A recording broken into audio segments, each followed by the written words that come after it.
Hi mga ka-tips, welcome back sa Print Tips. Ayan, so may mga comments sa akin nababasa na nagre-request kung paano daw po mag-cut ng yung perfect cut sa ating mga cutting machines or sa Cameo 4. So, this case, Cameo 4 po ang gamit natin. So, sa Cameo 4 po tayo magtuturo. So, meron lang pong 4 tips na pwede ko pong maituro po sa inyo para magkaroon po ng magandang cut result sa inyong mga machines. First tip mga ka-tips, no? So, wag na wag po kayo mag-expect na yung magiging output po natin lagi ay 100% perfect, no? So, kasi sobrang taas po na expectations po natin, nai-stress po tayo, naiinis po tayo. Minsan, nasisira po or na-frustrate tayo, hindi na po natin itinutuloy yung ginagawa po natin. Okay? So, siguro mga 90 to 95% lang yung accuracy na expect po natin sa ating mga output when it comes to cutting. So, there's no such thing as 100% para hindi po tayo lalong masaktan. Huwag po natin masyadong taasan yung expectations po natin.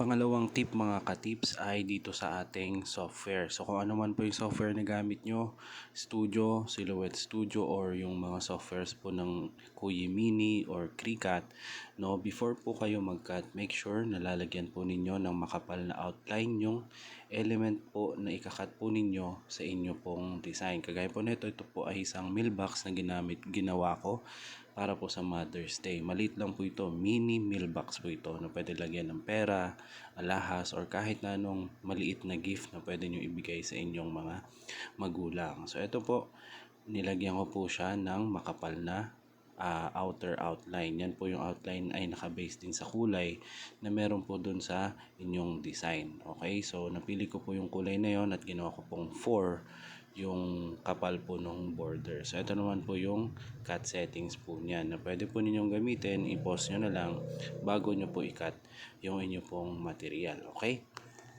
Ito naman po yung printed output. So dito po yung pangatlong tip ko po para po sa inyo. So napansin po ninyo na meron pong outline na makapal yung ating design bago po natin siya i-cut.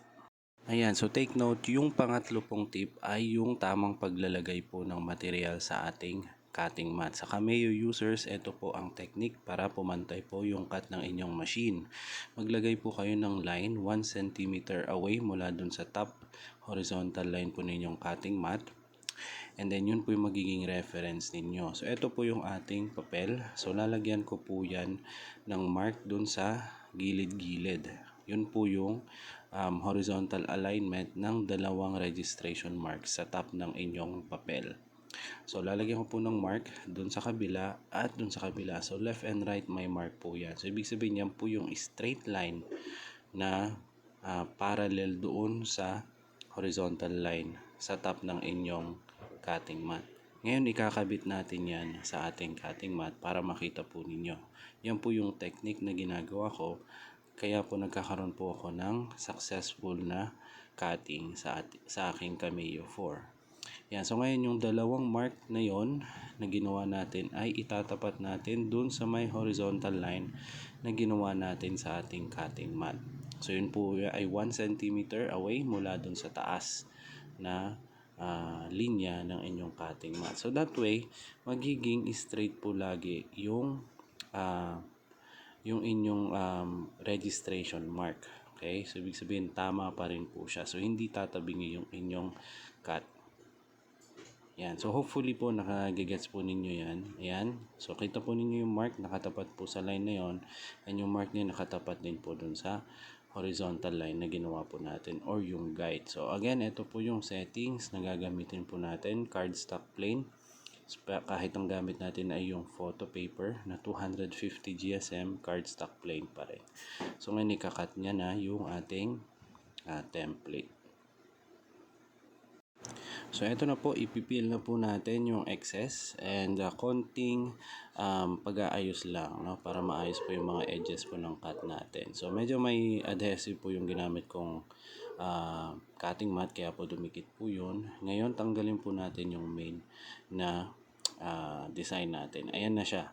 So nakat na po yung mga edges. So ito lang po, medyo madikit lang po kasi siya dun sa gilid kaya kailangan lang po nating ayusin. Pero so far yung cut po niya ay saktong-sakto lang. So, yun lang po mga ka-tips. And yung last na tip ko po para sa inyo, yung ika-apat, ay wag na wag po kayong mawawalan ng pasensya. Kasi pag nawalan po kayo ng pasensya sa mga ginagawa po natin, na-frustrate po tayo, mas lalo po tayong nagkakamali. So, keep your cool. Yun lang ang pang-apat na tip ko para po sa mga gustong mag-cut at magkaroon po ng successful cut sa kanilang mga machine. So, hindi ko po sinasabing perfect cut, kundi successful cut. Yan. Kasi pag sinabi natin perfect, mataas masyado yung expectation. Kaya, successful na lang po yung gamitin po natin. So, ito na po yung ating maliit na mailbox. Ayan. So, salamat!